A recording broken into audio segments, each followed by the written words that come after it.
Africa, the dark continent of the early explorers, became the stage for the final act in the story of Queen Victoria's empire. In the footsteps of missionaries like David Livingstone, the powers of Europe conducted a brutal race for colonies, a race that would become known as the Scramble for Africa.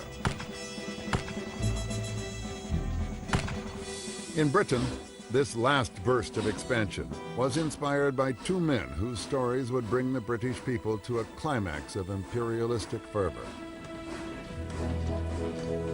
The first, General Charles Gordon. Sent on a diplomatic mission to a poor Arab country, he launched a personal crusade to free an oppressed people. His defiant stand would draw his queen and her empire into a holy war and lead them on a romantic but violent quest to impose a new world order. The second, Cecil John Rhodes, started out as a simple cotton farmer, and he became the greatest empire builder of his generation. To fund his dreams of conquest, he embarked on a ruthless pursuit of diamonds, gold, and power that made him the most formidable and the most hated man in Africa. Between them, Cecil Rhodes and Charles Gordon exemplified the virtues and the vices of their age. They would lead the British to new heights of glory, and they would expose the dark underside of Victoria's empire.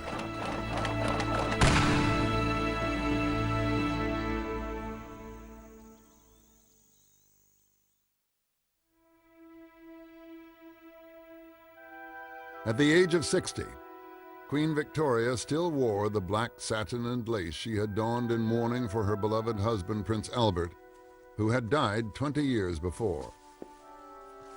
To her 350 million subjects across the world, she was the godlike symbol of British power and prestige.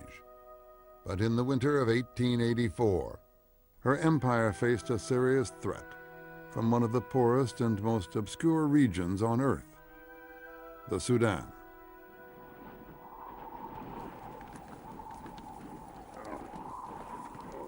There is this saying among the Arabs: when Allah made the Sudan, he laughed.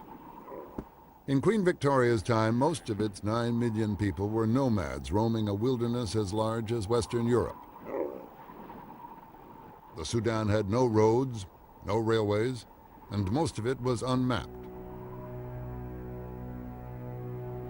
Out of this wilderness came a prophet, an Islamic preacher who became known to the Arabs and then to the world as the Mahdi, the expected one. The Mahdi inspired the warlike tribes of the Sudan to rise up against their corrupt rulers. His armies swept through the country like the Simoom itself, the notorious wind of the desert. Many in England soon feared that a jihad, or holy war, would sweep northward into Egypt and threaten the lifeline of the British Empire, the Suez Canal. 3/4 of the ships using the canal were British, and it formed a vital link to Victoria's richest possessions in India and the East. For this reason, British troops were stationed in Egypt to protect it. Now the Queen urged her Prime Minister, Gladstone, to use those troops against the Mahdi. The Queen feels very strongly about the Sudan and Egypt, and she must say she thinks a blow must be struck. These are wild Arabs, and they would not stand against regular troops at all. We must make a demonstration of strength. Gladstone did his level best to treat the Queen with courtesy, but he did not place great value on her judgment. Quite worthless. William Ewart Gladstone. He was one of the greatest statesmen of the Victorian age, a man of immense moral and physical strength. In his 70s, he relaxed by chopping down trees on his country estate. He believed that the strength of Britain's economy and the force of its liberal ideals could lead the world. He was a champion of human rights, and he believed in opposing tyranny. He was against the use of British troops to suppress what he saw as a popular uprising in the Sudan. But the press and public were of the Queen's opinion. They wanted action.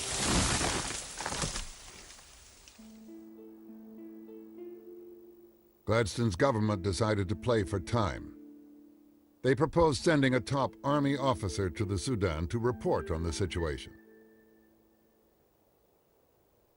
For this mission, they chose one of the most popular heroes of the Victorian age, General Charles George Gordon.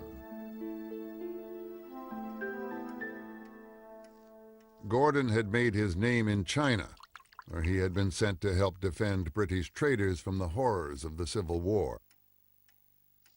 He took command of a small force of peasants and adventurers, known as the Ever-Victorious Army. He was relentlessly brave, and he led the ever-victorious army to victory like a medieval knight. He would charge against hordes of the enemy, just carrying his officer's cane. He called it his wand of victory. And in a lightning campaign of about 18 months, he destroyed the Taiping rebellion and restored peace to the country.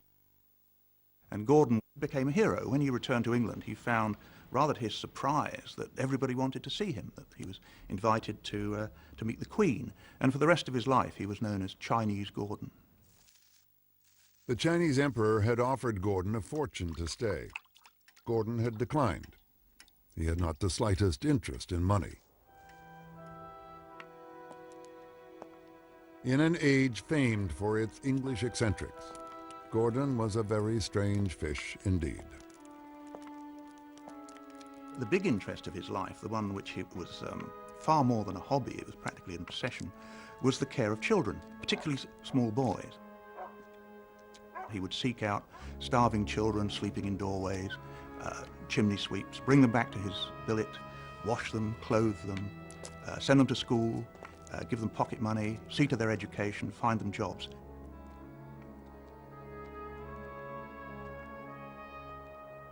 He had dozens of these children eventually, dotted all over the empire, had a map with little flags on where these children were currently living or currently working. He called them his kings. And when people offered him money, he only took enough to subsidize the education of these children. And there was nothing odd about that, and no one has ever suggested at any time that his interest in these children was motivated by anything other than Christian charity. He was the archetypal muscular Christian of the Victorian age. By all reports, Gordon was celibate and deeply religious. Wherever he went, he took the Bible and a generous supply of brandy. Since the war in China, he had led several campaigns in Africa. He had a reputation as a maverick who frequently disobeyed orders. This was the man the British government chose to send to the Sudan. The extraordinary foolish thing was to employ Gordon, who was an undisciplined schoolboy's boys' own paper's hero, probably a drunk as well, a sort of, by Gladstone's standards, an extraordinarily crude, born-again Christian, if you like, during his sober periods.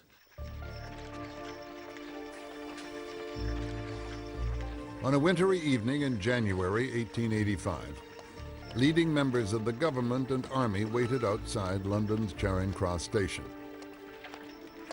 They were here to see off the hero on the first stage of his journey to the Sudanese capital, Khartoum.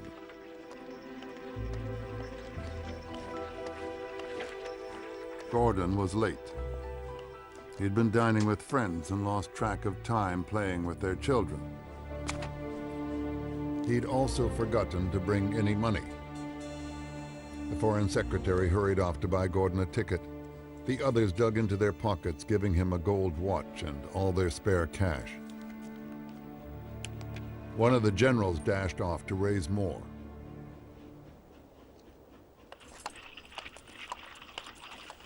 So Garnet Wolseley went racing round gentlemen clubs of St James's, saying to the people at bridge and having dinner, quick, quick, give me all the money you have. Gordon is going to Khartoum and he hasn't got any money.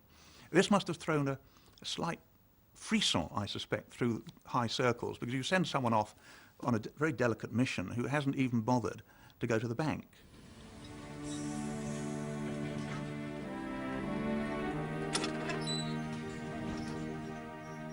Wolsey raised about £200 and hurried back to the station.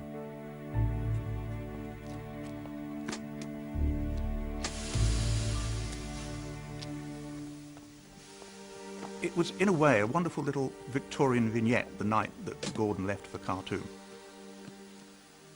The Duke of Cambridge held the door of the carriage open, and Sir Garnet Wolsey put his luggage inside. And they all shook him by the hand, and he got in, closed the door, and the engine blew its whistle, and the guard waved the flag, and the train steamed out, taking Gordon to his destiny. The Foreign Secretary, Lord Granville, was the only one to express doubts. So they returned to the Reform Club, sat around in their leather armchairs, thinking, and Lord Granville had a glass of brandy and was swilling it around, sniffing it, and he suddenly turned to his colleagues and said, "I wonder if we haven't committed the most dreadful folly." His doubts were echoed by the British consul in Cairo. It is not easy to deal with a man who, in moments of difficulty, takes his instructions from the prophet Isaiah. Gordon got two sets of instructions. The first was to go there, find out what was really going on, and make a report as to whether the Mahdist rebellion could be handled, could be suppressed. And the other one was, if that couldn't be done, then he was to report on how the European traders in Khartoum could be evacuated. But of course, when he went there, because Gordon always went his own way, he decided to do something completely different. Gordon was dismayed by what he found in the Sudan.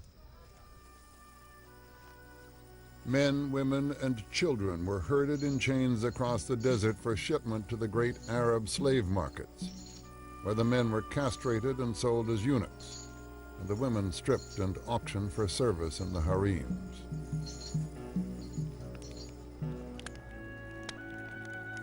Gordon assumed command in Khartoum, and he made a bonfire of the notorious whips used by the slave traders and the Sudanese rulers to control their people. He was determined to be the savior of the oppressed Sudanese. I have come here without troops, but with God's help, we shall address the evils of the Sudan. First, Gordon would try to make an ally of the man he had been sent to confront, the Mahdi. He sent him a ceremonial uniform, offering personal friendship if the Mahdi would call an end to his holy war. Gordon now learned what manner of man he was dealing with.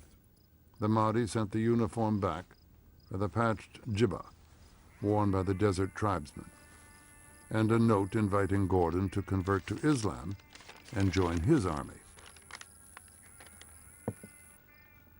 Gordon realized that the Mahdi was a man like himself who could not be bought, a man who took his instructions from the prophet, except that in the case of the Mahdi it was not the prophet Isaiah, it was the prophet Muhammad. Gordon then decided that the only way to deal with the Mahdi was to beat him in battle. His first step was to improve the city's defenses. He sent out patrols to find out what the Mahdist forces were up to, prepared stocks of ammunition, trained the troops, dug trenches. He did all the things that a professional soldier would do. Gordon took advantage of Khartoum's position, where the White Nile and the Blue Nile merge. He dug a defensive channel between the two rivers, sealing off the city. Then he sat back and waited for the Mahdi's attack.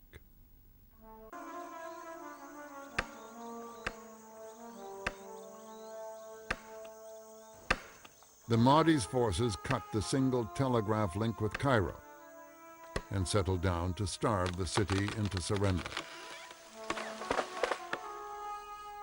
Gordon was trapped in Khartoum with 35,000 men, women, and children. To save them, he now had to have help from Britain. His strategic aim was to shame the British government into sending a force down to fight the Mahdi. And he was going to do that by hanging on until they had no option but to come and get him out. But in London, his request for help fell on deaf ears. It's the duty of the government. Gladstone was determined that Britain would not be dragged into a war in the Sudan. On the contrary, he sympathized with the Mahdi's struggle. With dignity and credit. Gladstone felt that the British Empire was already far too big and, if anything, should be contracted.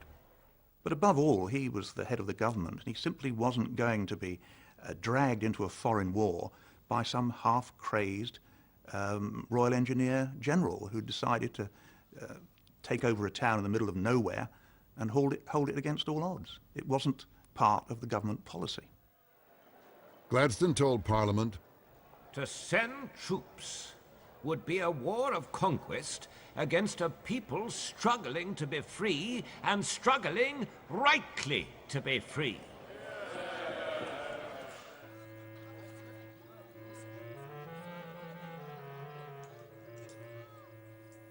but Gordon, trapped in Khartoum, had put the British government in a trap. After all, it had been their idea to send Gordon to the Sudan in the first place. And now this eccentric hero had captured the public imagination. They couldn't just leave him there to die.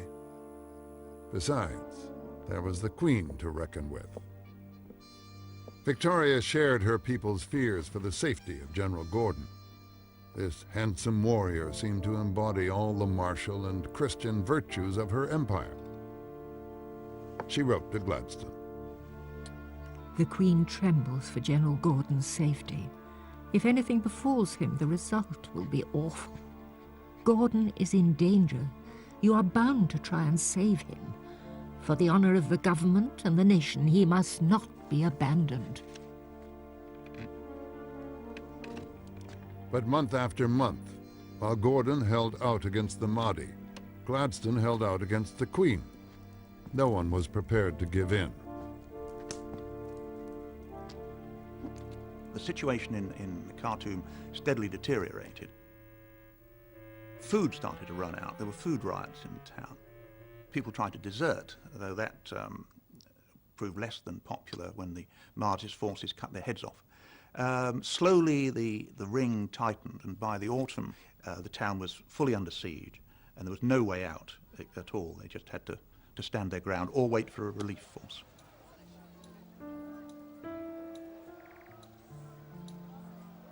From the besieged city, reports were smuggled out and taken down the Nile by steamboat.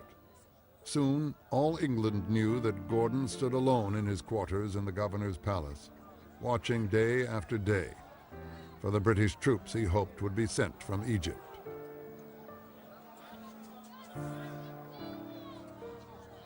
He wrote to the British consul in Cairo, How many times have we written asking for reinforcements? No answer at all has come to us, and the hearts of men have become weary at this delay. While you are eating and drinking and resting on good beds, we are watching night and day, endeavoring to quell the movements of this false Mahdi. Gordon in Khartoum was a Victorian epic. I mean, here was a British general in this howling wilderness, surrounded by savages, fighting for the good old cause and Christianity, and we had to get him out. It was the British like that, the last man and the last round sort of scenario.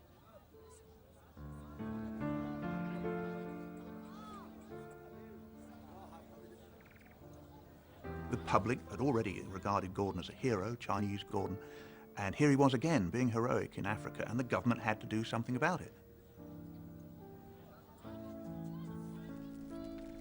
So there was a considerable amount of pressure on Gladstone, and a growing public pressure to do something and mount a relief expedition. 8 months into Gordon's mission, Gladstone finally cracked. He ordered the British Army to invade the Sudan and bring Gordon out. But before they could reach Khartoum, Gordon's defenses began to crumble. On the morning of the 26th of January 1885, the Mahdi launched his final assault. Hordes of warriors poured through a gap in the city walls. Gordon hurried to the roof of the governor's palace. In the streets below, the people of Khartoum were being butchered by the Mahdi's forces.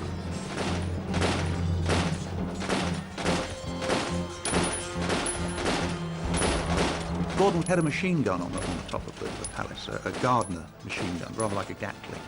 And he engaged the Mahdi's forces coming through the streets towards the palace with that until they got too close and he couldn't depress the barrel of the gun anymore. When the Mahdi's warriors reached the palace walls, Gordon left the roof. Alone in his quarters, he put on his dress uniform and prepared to meet his fate. Accounts differ as to what happened next.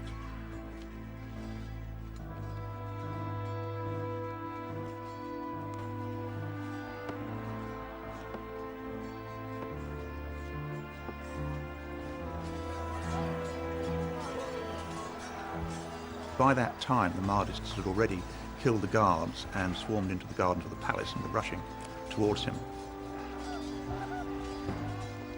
Apparently he arrived at the top of the steps just as the Mahdist spearmen and swordsmen arrived at the bottom, and they just confronted each other. Quite an amazing sight that they'd finally seen Gordon, the man they'd probably heard so much about, the devil.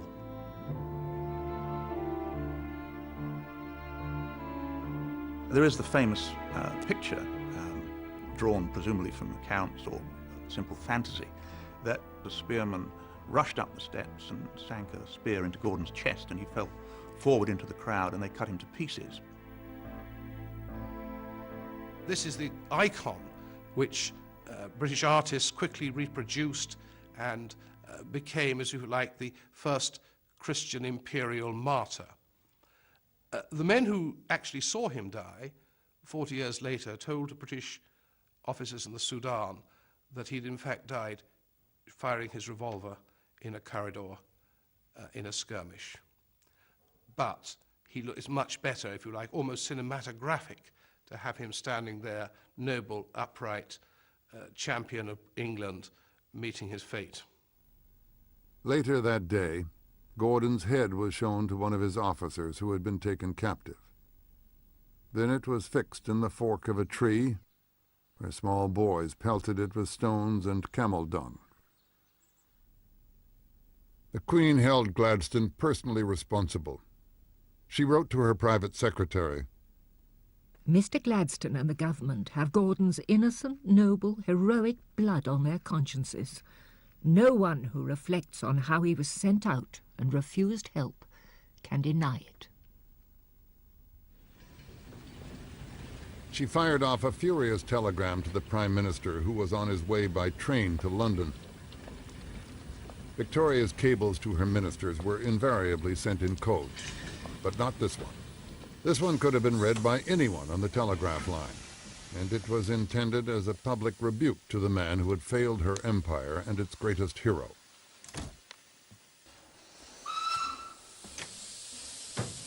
The telegram was presented to Gladstone by a country station master. These news from Khartoum are frightful. To think that all this might have been prevented and many precious lives saved by earlier action is too fearful. Gladstone, unswayed by public or royal hysteria, ordered the British Army to quit the Sudan. But Gladstone had misjudged the mood of the people and of Parliament. The death of Gordon fatally weakened his government. At the next election, he was voted out of office. It was an immensely damaging incident to Gladstone. Gladstone totally failed to appreciate that somebody to him who appeared a rather insubordinate and crude and untrustworthy junior general would appear to the bulk of the British opinion, and indeed to the Queen, going back to that, as being a real hero of the imperial age.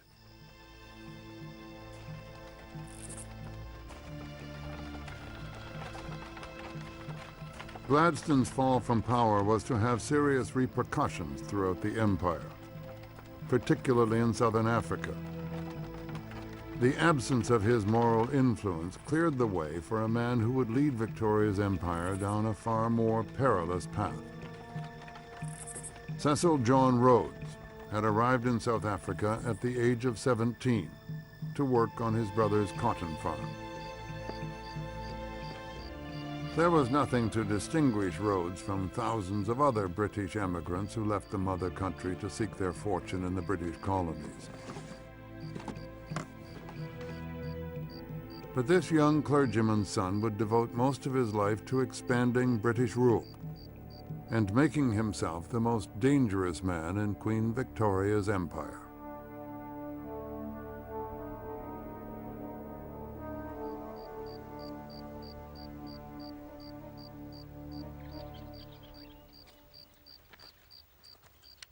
At first, his ambitions were limited to being a successful farmer. He got along well with his African workers, shared their food and hospitality, and respected their values. Rhodes had an intuitive feeling for the people of Africa. He was fascinated in African society. He would spend whole nights in kraals. He wanted to understand how they operate. He was quick to learn Zulu so he could communicate directly. He also understood the value that Africans placed on a person's trust. And he was much mocked by the other cotton farmers because he used to pay his labor in advance. And that was seen by the people who worked for him as a sign of trust, and of course it built up their loyalty. But Rhodes was soon lured away from farming. His arrival in Africa had coincided with a fateful discovery 500 miles away on a remote farmstead known as Colesberg Kopje.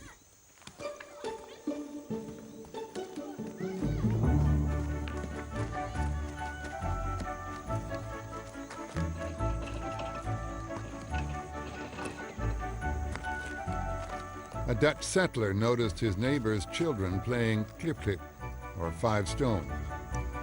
His eye was caught by a stone that shone with a particular brightness, and he went to take a closer look. An earlier British visitor had written of this desolate interior, Her Majesty possesses not in all her empire another strip of land so unlovely. but as the world would soon discover, it contained riches beyond the dreams of avarice. The stone that the settler had spotted would be called the Eureka Stone, and it led to the richest source of diamonds ever found.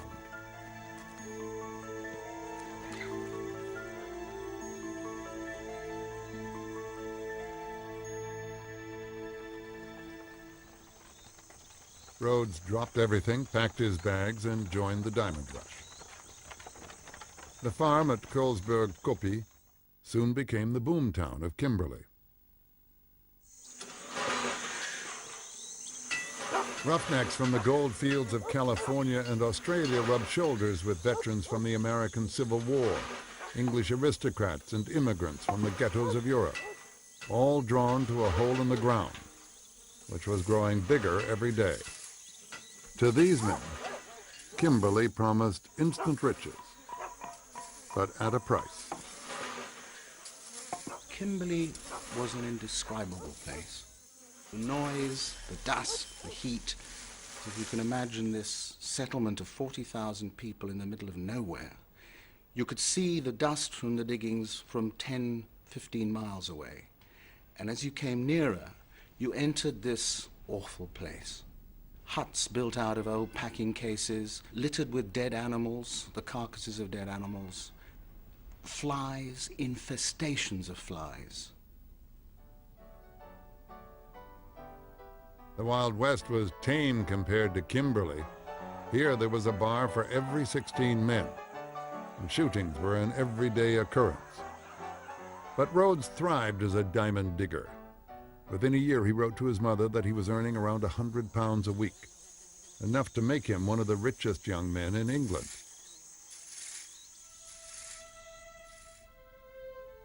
But in 1872, just a few days after his 19th birthday, Rhodes suffered a heart attack.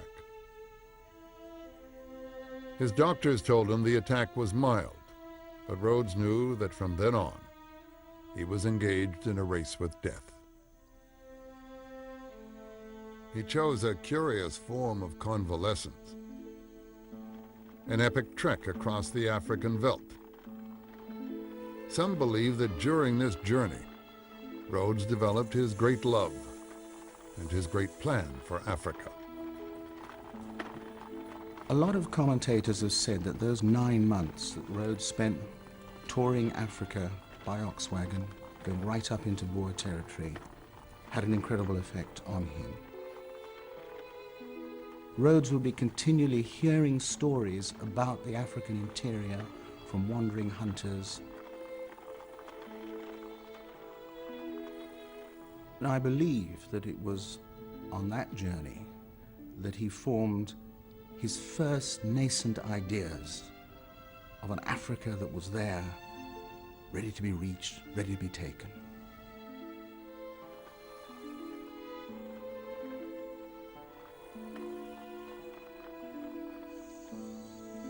His health restored, Rhodes returned to the diamond fields.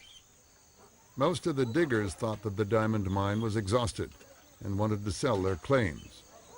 Rhodes took a gamble and bought them. His hunch was right. Beneath the first seam of diamonds was another, even richer. Rhodes put all the claims under the control of one company, De Beers. Within 10 years, it would own 90% of the world's diamond production.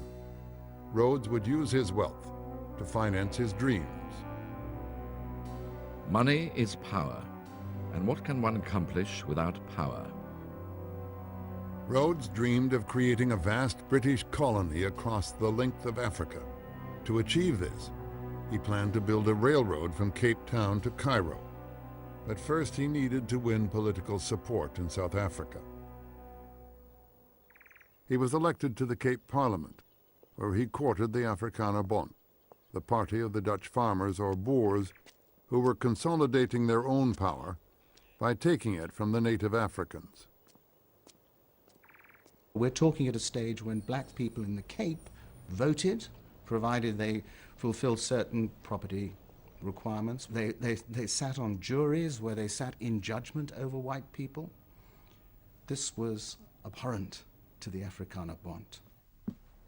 And what Rhodes did was to form a very, very close alliance with them.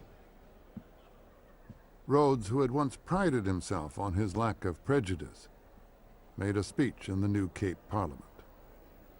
Does this House think that it is right that men in a state of pure barbarism should have the vote?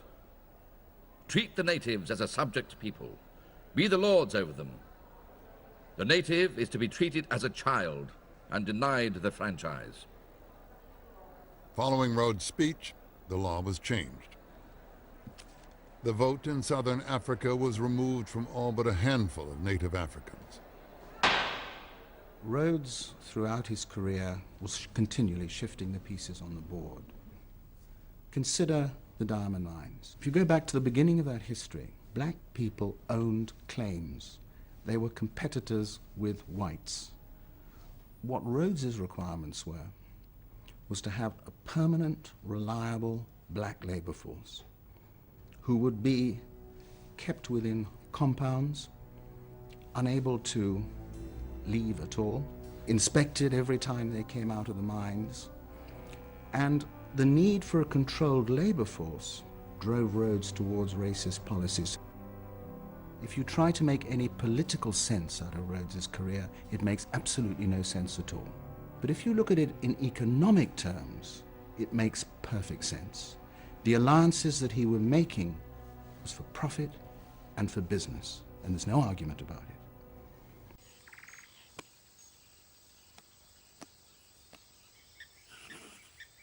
The next step in Rhodes' master plan was to expand British territory northward into those regions David Livingstone had explored years before.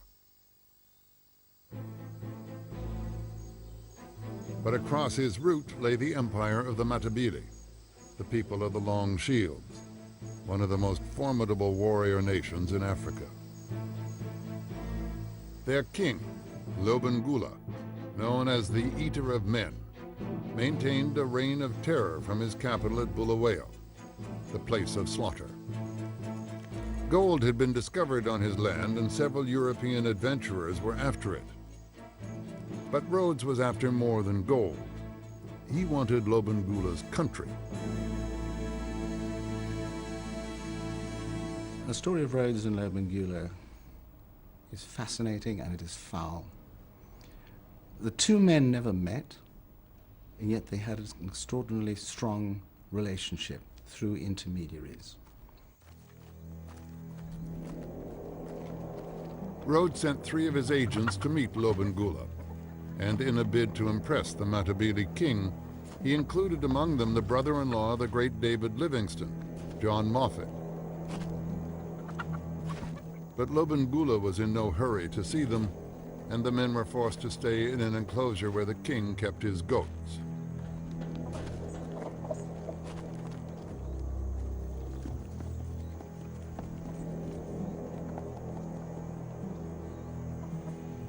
There was a long, long wait for Rhodes's emissaries.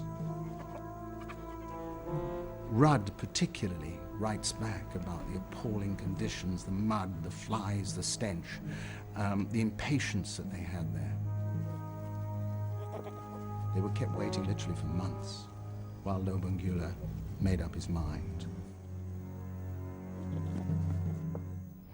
And finally, after all this waiting, Lobengula signified that he was willing to have a grand indaba to discuss whether they would grant a concession to Rhodes's consortium. John Moffat presented Lobengula with a document that would grant Rhodes extraordinary powers.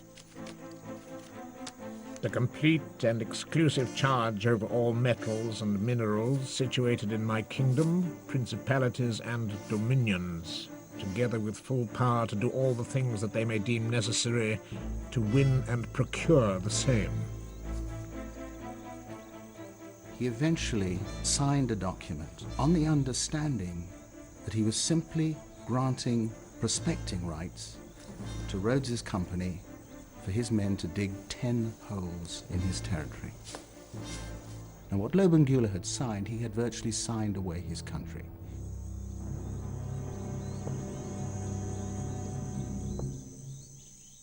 Armed with that document, Rhodes was able to go to London seeking a royal charter which would be Britain's endorsement of his rights to that territory. Rhodes was now famous. He was widely admired for his immense wealth and achievement. But many distrusted him as a man who would let nothing, not even the British government, stand in the way of his ambition.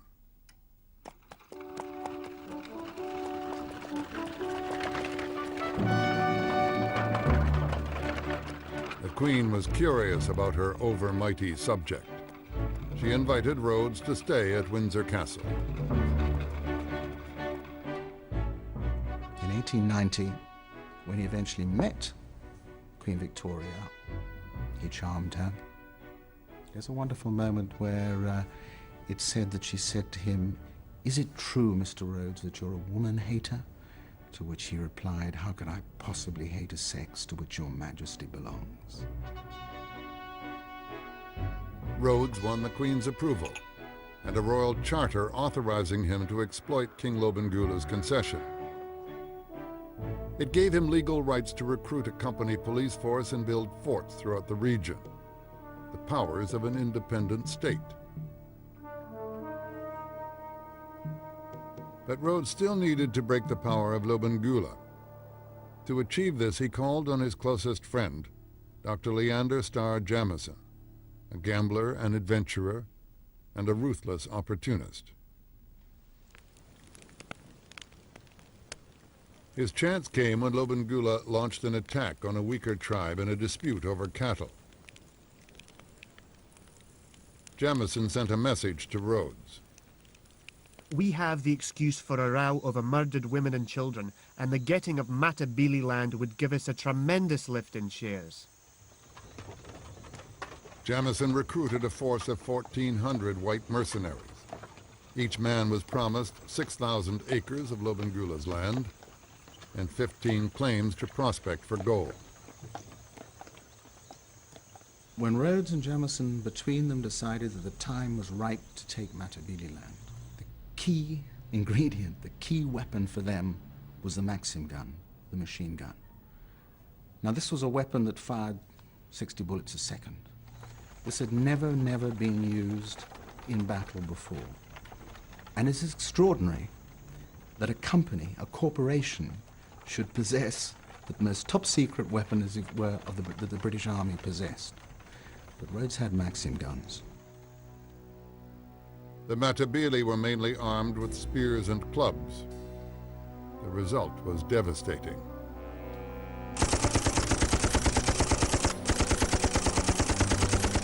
Rhodes's Maxim guns just cut through the advancing Matabele. Again and again and again. It was like scything grass. They didn't stand a chance. The losses were enormous, 3,000 on one day. It was slaughter. Lobengula fled Bulawayo with his wives. A few days later, his abandoned ox cart was found with the king's body lying nearby. According to one of his followers, the great king of the Matabele had poisoned himself. John Moffat, who had persuaded Lobengula to sign the mining concession, was stricken by remorse.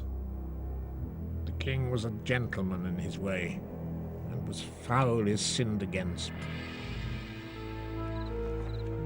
In November 1893, Dr. Jamison hoisted the company flag over Bulawayo. Rhodes now had personal control over a vast territory that was to be called Rhodesia. A few days later, he made his triumphant entry into Lobengula's former capital and congratulated his troops on their destruction of what he called a ruthless barbarism. John Moffat now had a complete change of heart. The great Rhodes is prancing around. Everyone here is bowing down and worshipping him as the wisest of men. The popular tide is with him.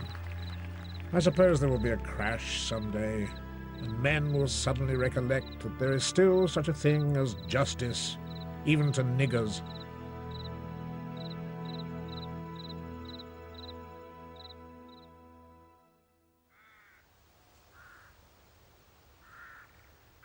Rhodes' reward was to be elected the Prime Minister of Cape Colony. He bought a house on the slopes of Table Mountain overlooking the two oceans, the Indian and the Atlantic. Here he surrounded himself with his male friends and enlightened them with his religious and racial theories. Whites have clearly come out on top in the struggle for existence. Within the white race, the English-speaking man has proved himself to be the most likely instrument of the divine plan to spread justice, liberty, and peace over the widest possible area of the planet. Therefore, I shall devote the rest of my life to God's purpose and help him to make the world English. Rhodes was master of all he surveyed, but he wanted more. His lust for power would soon plunge Victoria's empire into its darkest hour. In 1886, gold was discovered in the Transvaal, a state established by some of the Boers to escape British rule. Rhodes feared that the Transvaal Boers, enriched by revenues from gold mines, would become an obstacle to his plans. If they joined forces with German colonists in the west, they would block his route to the north. To avoid this, Rhodes formed an alliance with disgruntled miners in the gold town of Johannesburg and planned an uprising to overthrow the Boers. Jamison assured Rhodes, anyone could take the Transvaal with a dozen revolvers. So Rhodes devised a plan to take the Transvaal by force, and these were the elements. that the people of Johannesburg would rise up in revolution. They would call for assistance, and Jameson would respond to that call with a group of mercenaries and Rhodesian police, and as it were, take the country.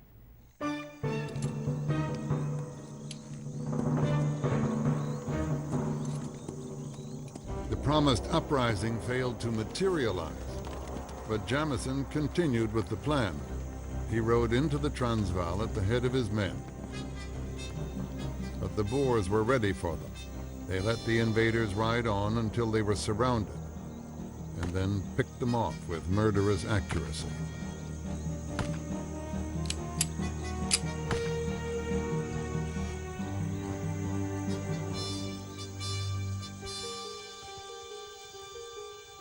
According to the Boer commander, many of Rhodes' raiders were boys in their late teens, and many were weeping. The Jameson raid into the Transvaal was widely regarded as an unprovoked attack on an independent state, a naked act of aggression. It sent shockwaves around the world. Rhodes was forced to resign as Prime Minister of Cape Colony, and he was summoned to London to answer to the British Parliament. But he had nothing to fear. Public opinion in Britain was increasingly anti-Boer. The Queen expressed the popular mood in a letter to her daughter. The Boers are a horrid people, cruel and overbearing. Rhodes had set Britain on a dangerous course. His violent and unscrupulous methods provoked a reaction that shook the empire to its core. And this at a time when the Queen was preparing to celebrate the glories and triumphs of her reign.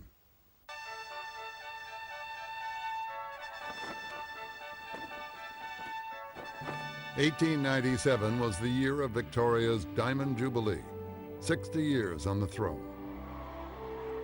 Soldiers and colonial leaders from all over the empire came to London to take part in a spectacular parade. It was recorded by the new movie cameras. The little old woman under the umbrella now ruled over a fifth of the population of the planet. A never-to-be-forgotten day. No one ever, I believe, has met with such an ovation as was given to me.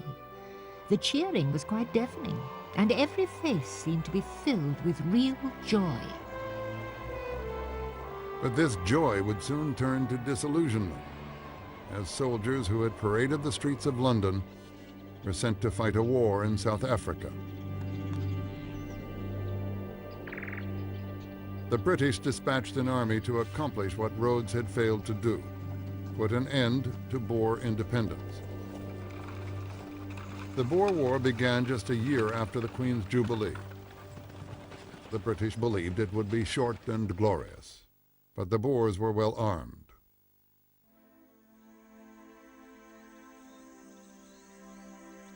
One English private wrote in his diary, "As soon as we started to advance, the bullets began to fly. All of a sudden, a Maxim began to play upon us. That stopped the firing line, for flat on their faces they fell, and devil of a move would they make at all."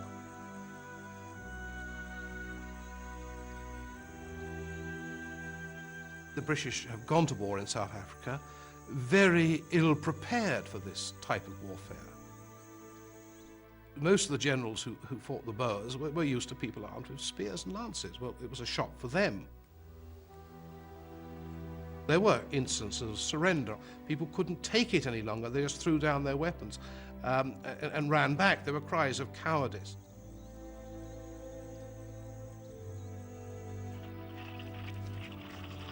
Successive defeats shattered the confidence of the British public. Even the staunch Victoria was shaken. No news today, only lists of casualties. The war touched her personally when her own grandson, Prince Christian Victor, was numbered among the dead soldiers. The British stepped up their war effort. They shipped 250,000 troops to southern Africa. Slowly, the tide turned against the Boers. The Boer armies were defeated, but their young commandos continued a vicious guerrilla war. In retaliation, the British Commander-in-Chief, General Kitchener, pursued a war of attrition, burning farmsteads and rounding up women and children. He interned them in the world's first concentration camps. Large numbers of Boer civilians are exposed to typhus and cholera, and the result are death camps, which the British press and various British liberals take a great interest in and expose as barbaric methods of warfare. The mood of the Queen and the public remained stoutly patriotic, but the disasters of the Boer War fed a growing disillusionment from which the imperial ideal would never recover.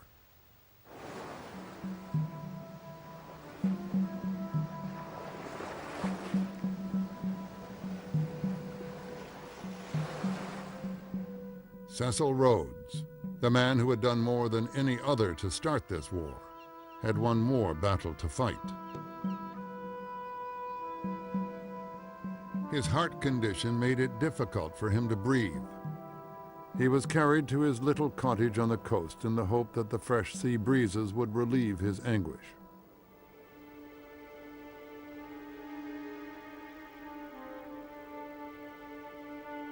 But here, at the age of 48, he finally lost his race with death.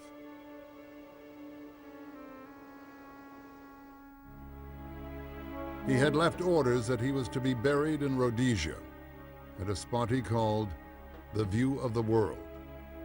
His grave was marked not with a cross, but with a massive stone.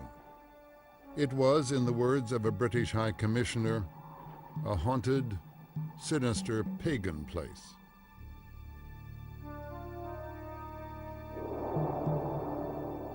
Many of the attitudes that Rhodes had embodied were buried with him.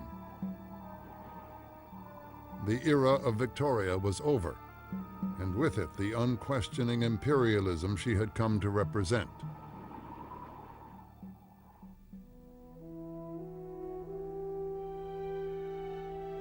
Queen Victoria died in the evening of January 22nd, 1901. She was 81 years old. On her own instructions, she was dressed in white. Spring flowers were sprinkled over her body. Her face was covered by the veil she had worn at her wedding with Prince Albert 60 years before. Queen Victoria's death was seen by many as the passing of an era. But also in 1901, there were fears that other powers were rising up, which might start to put pressure on Britain to yield its primacy in the world. So that the last days of the Queen's reign, there were fears and misgivings.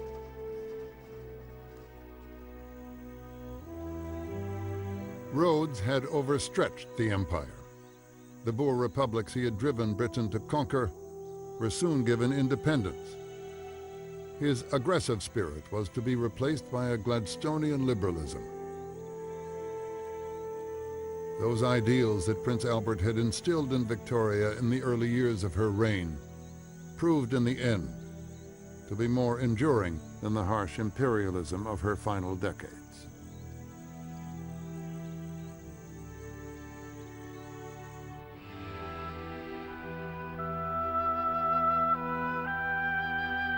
From Napoleon to the Greeks, we're celebrating two more of the world's greatest empires on Monday here on PBS America. Next, we've just seen the 50th anniversary of his assassination.